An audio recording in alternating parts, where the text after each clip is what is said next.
like, he looking at you like, yeah, I know, right? Like you fucking. I wanted something, you finish it first. That's the look he just gave me. I know,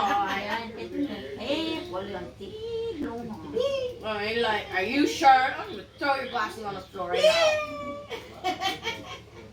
Mua có tổ tiền mua trộn ở chợ mua tập cá trộn ở tiền nó trộn ăn đơn rồi.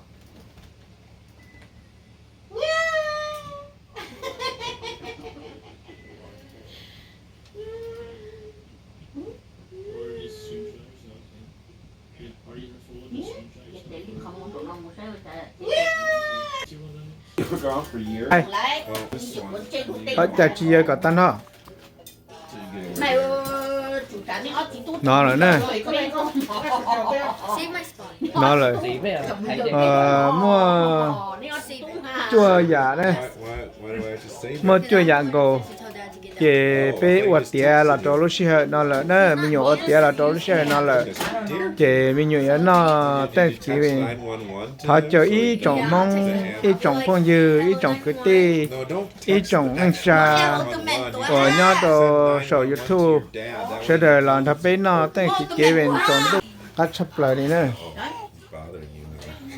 họ trồng trắng trái nó chỉ tụi nó tụi thời kỳ nó chuyện nó tới tiền đó nó ta tụi lo tụi mẹ sẽ đợi nó tập rồi mà nó có một đám một giờ tụi mù ở đây ở nổ là cả tàu đây tàu nổ tụi mù ở là cả tàu là tàu cả trả lo một trong các trong cả hà mù ở đây ở nổ là cả là cả sẽ đợi cho một chỉ kế nó cá nhân trong trong sân hồ là nó trong áp phản mình có chi nó cả sẽ đợi khứ nhẹ khứ kia cả tàu khứ nhẹ khứ cũ là cả là ở đây ở nổ là cả tàu thế là tất cả là cả tàu cả nó ta chỉ cả mua đàm mua giò một ít thì là tận đây nữa sẽ đợi giờ chờ sẽ đợi lần thôi để nó Thanksgiving nó nè thì sẽ đợi nó tàu đó cho không nó trong đó thì tới rồi bây giờ nó tạp nữa nó chỉ tạp chết để có nha cho bắt tóc kia nó con thế à ồ thế mà chăm tới tầm mình sao tới đó chỉ bỏ ta nè phải có gì chỉ bỏ này ta thế này No, tallest first. I'm the short man. ta hết mày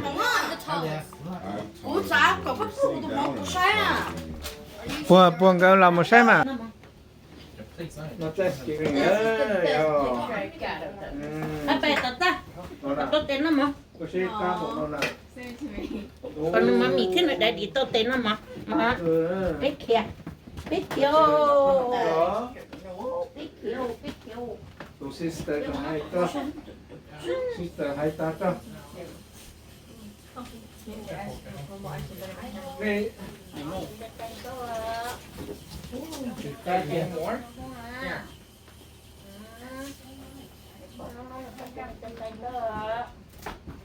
To have some stuff. Này chị.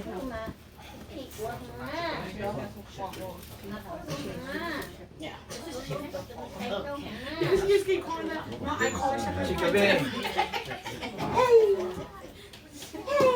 No, how can you grab this? Thì nó tiếp của mọi cháu. You told me to grab that. Not this. I wanted to choose, man. I can't get the Cô có chuyện này thì cô đồ món nói. Dạ, Cái thì kiểu nó không có phải. tiếp của mọi cháu ở trong này nó nè.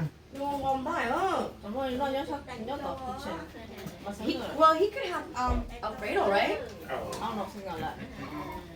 That's Cajun Alfredo. No, it's not. It's just regular. I told Billy to make it regular so they So could in eat case it. if they can eat it.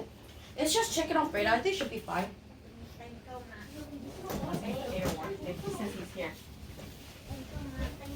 Chị nó nói tôi có đến chịu. Bây giờ. Ồ, chúng nó có nó.